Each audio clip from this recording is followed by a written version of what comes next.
रोहतक लोकसभा क्षेत्र में विधायकों की संख्या से पता चलता है कि 9 विधानसभा सीटों में से 7 कांग्रेस के पास है।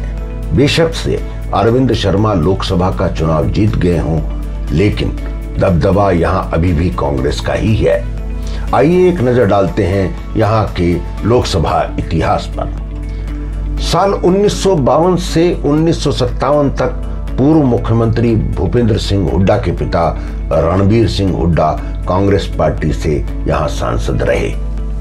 पहली बार 1962 में रोहतक के दरवाजे पर भारतीय जनसंघ ने दस्तक दी और लहरी सिंह जनसंघ पार्टी से चुनाव जीत गए।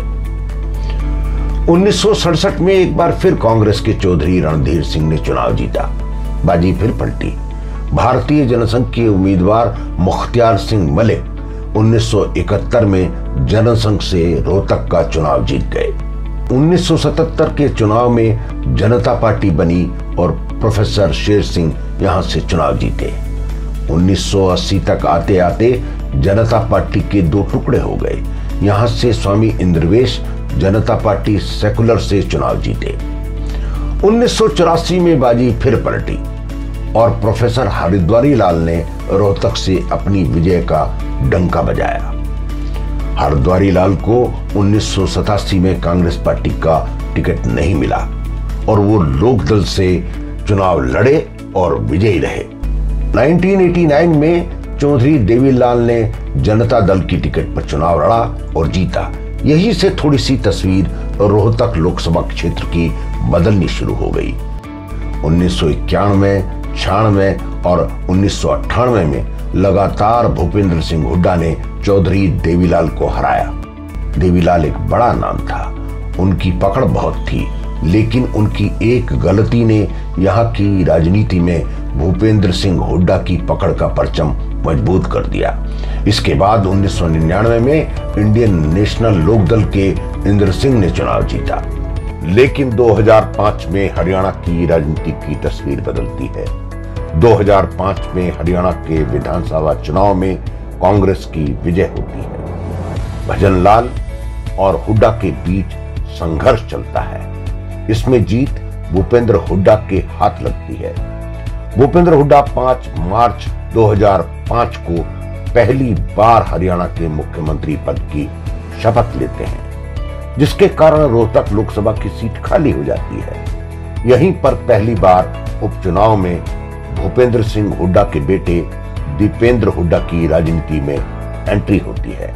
2005 का उपचुनाव दीपेंद्र हुड्डा अपने घोर विरोधी कैप्टन अभिमन्यु को 2,32,198 वोटों से हरा देते हैं। 2009 में दीपेंद्र हुड्डा दोबारा चुनाव लड़ते हैं। अगर वोटों को देखें तो दीपेंद्र सिंह हुड्डा को 2009 के चुनाव में 5,85,016 वोट मिले, यानी कि 69.98%। लेकिन कांग्रेस के लिए वोटों का ये तूफान 2014 में रुक गया। 2014 में दीपेंद्र सिंह हुड्डा को वोट प्रतिशत 69.98% से घटकर 46.86% पर आ गया, जिसमें इन्होंने लगभग 4,90,063 वोट पाए। पहली बार बीजेपी के ओम प्रकाश धनखड़ ने 30.55% वोट पाकर लगभग 3,19,436 वोट पाए। बहुत दिनों के बाद यहाँ के मतदाता ने कमल के निशान को पहचाना। 2019 के चुनाव में बीजेपी ने रणनीति बदल दी। उन्होंने गैर जाट एक ब्राह्मण अरविंद शर्मा को जाट लैंड के जंगल में उतार दिया। इस रणनीति ने काम किया। 30.55% से कूदकर बीजेपी का वोट प्रतिशत 47.01% पर पहुंच गया। अरविंद शर्मा को 5,73,845 वोट मिले, जबकि दीपेंद्र सिंह हुड्डा को 5,66,342 वोट मिले और हालांकि उनका वोट प्रतिशत 46.4% रहा। बारीकी से देखें तो जाट दीपेंद्र हुड्डा के साथ लगभग 60% लामबंद था, लेकिन 60% गैर जाट और 40% जाट वोट ने बीजेपी के पक्ष में बाजी पलट दी। 2024 में बीजेपी रोहतक में कौन सा पैंतरा चलेगी, ये किसी को नहीं पता है।